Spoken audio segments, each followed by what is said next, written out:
Welcome to Art Happens, the divine mess of art history, presented by J Squared Atelier. I'm James William Moore, and today we're stepping into the dramatic, shadow-filled world of the Baroque, where light meets darkness, and one woman refused to stay in the shadows. This is the story of Artemisia Gentileschi, the woman who fought back. In the 17th century Italy, women could be muses, models, or wives of painters, but rarely painters themselves. Artemisia Gentileschi, born in 1593 in Rome, refused to play any of those roles. Her father, Orazio Gentileschi, was a respected painter who absorbed the dramatic style of Caravaggio, Rome's rebel genius.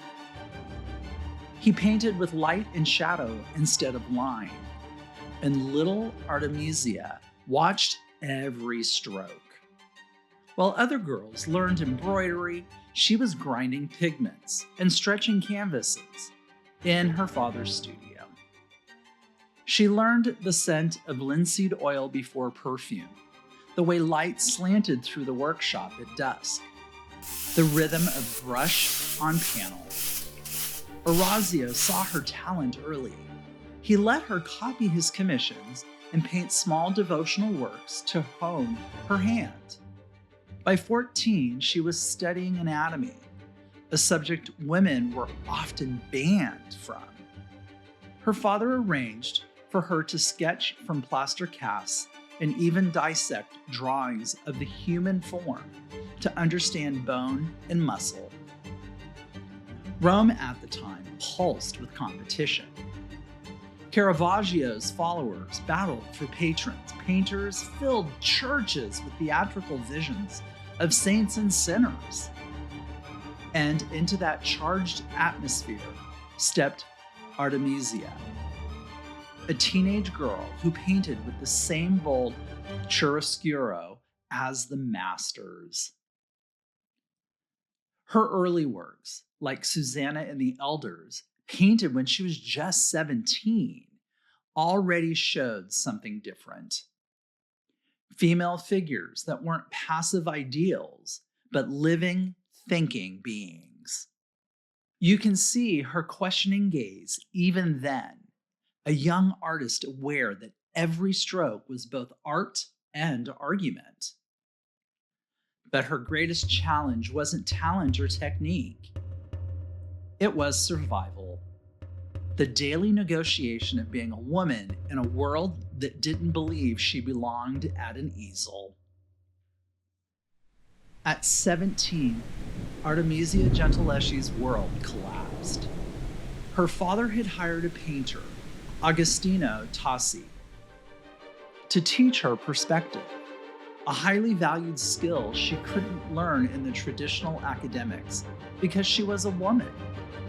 He was older, experienced, trusted, a mentor. But that trust became a weapon. One afternoon in 1611, while she worked alone in her father's house, Tassi forced himself on her. She fought back. She screamed. She even attacked him with a knife, but he overpowered her. When it was over, he promised marriage, the only honor a woman in her position could hope for.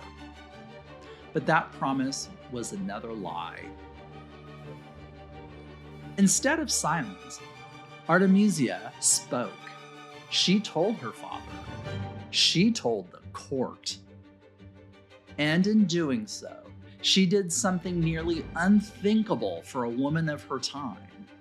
She accused a man of violence. The trial lasted 7 months. 7 months of interrogation, gossip, and humiliation.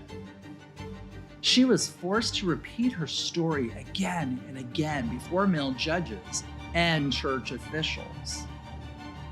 They questioned her virtue, her dress, her tone of voice, as if pain needed to be polite to be believed.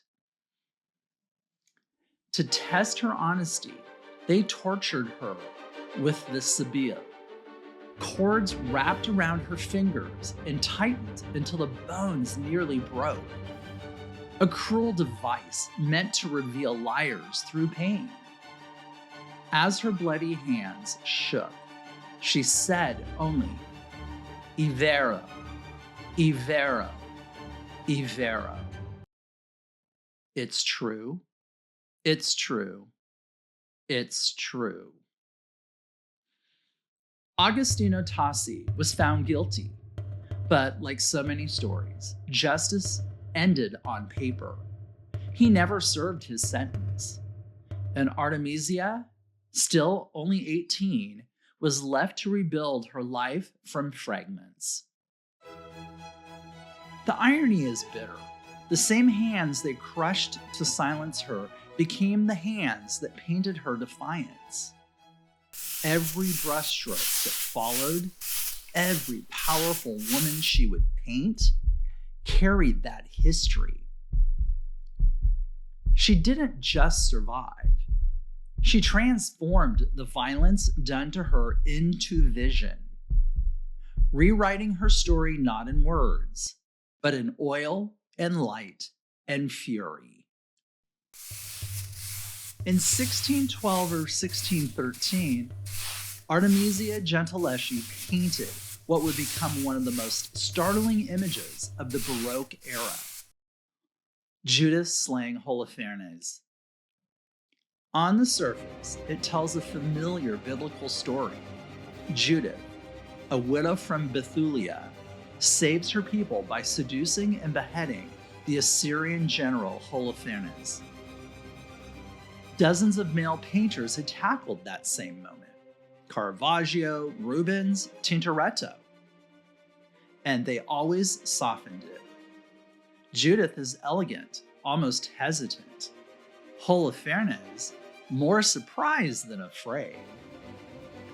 But Artemisia's version, it's a rupture.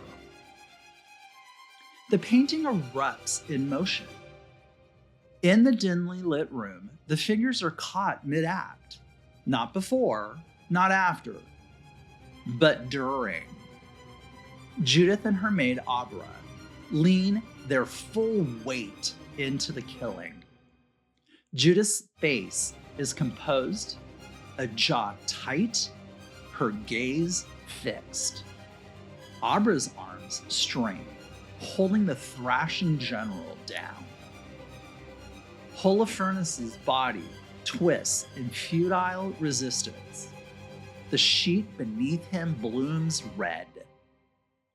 The light, that fierce Caravaggisti glow, slices across the scene from upper left to lower right, illuminating the women's sleeves of gold and blue, the flash of a sword, the stream of blood that arcs towards us. There's no ornamental grace here. Every brushstroke is muscle and consequence. You can almost hear the breath between them. Judith's focus, Abra's exertion, Holofernes' final gasp. This isn't divine intervention. It's female will. Artemisia used oil on canvas to stage her own reckoning. The same hands crushed in court now define power with anatomical precision. The flexed forearm, the locked wrists, the taut line of the shoulder. She gives her women the physical strength denied to her in life. Critics have long read the painting as vengeance, a symbolic retaliation against Agostino Tassi. But look closer, and it's more than revenge. It's reclamation. Artemisia transforms trauma into authorship, rage into mastery. To viewers in her time, the work was scandalous, too violent, too real, too female. To us, it is one of the most visceral acts of defiance ever placed on canvas. A declaration that truth and power can flow from the same hand. She painted not to shock, but to be heard.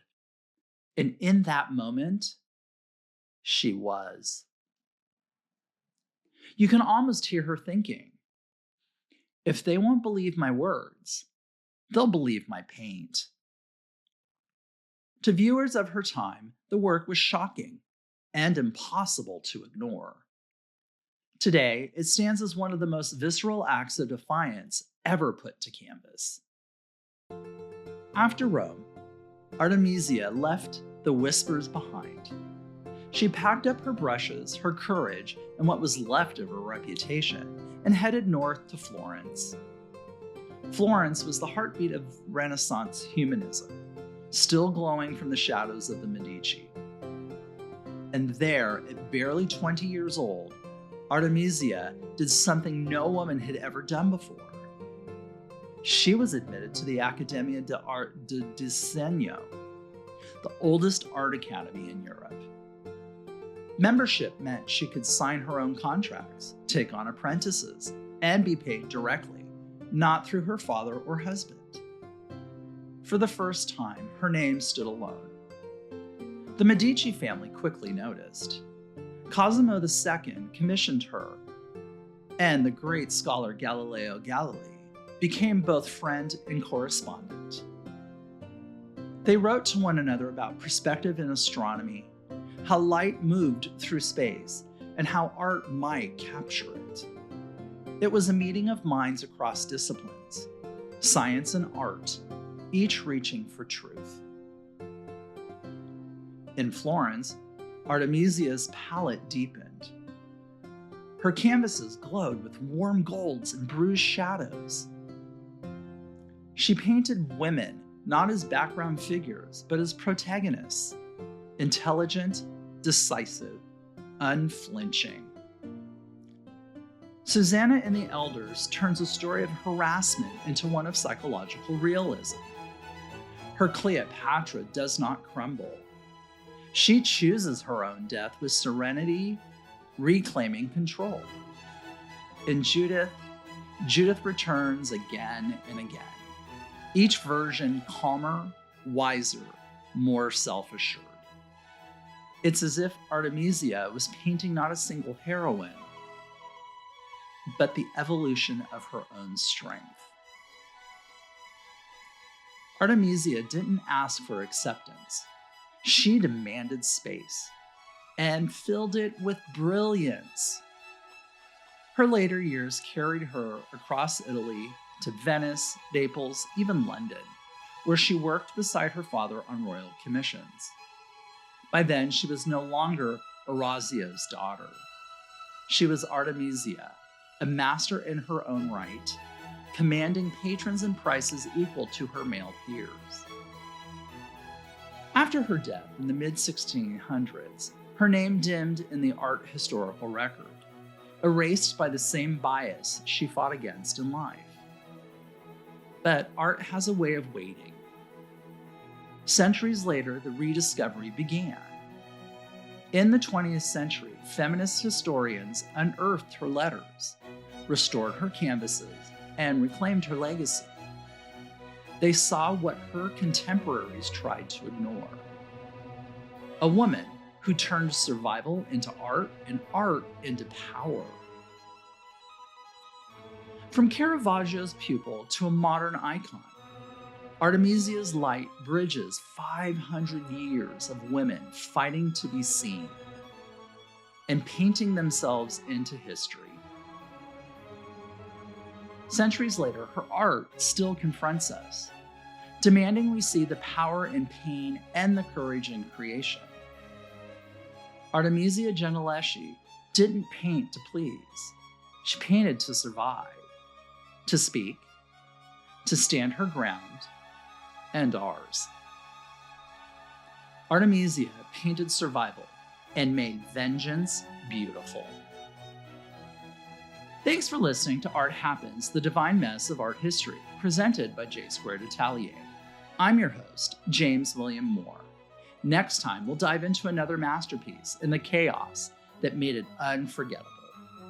And don't forget, if you're looking for a creative spark or want to hear the story behind an artist's creation in their own words, check out our sister podcast, Lattes and Art, where conversations brew as richly as the ideas behind the canvas.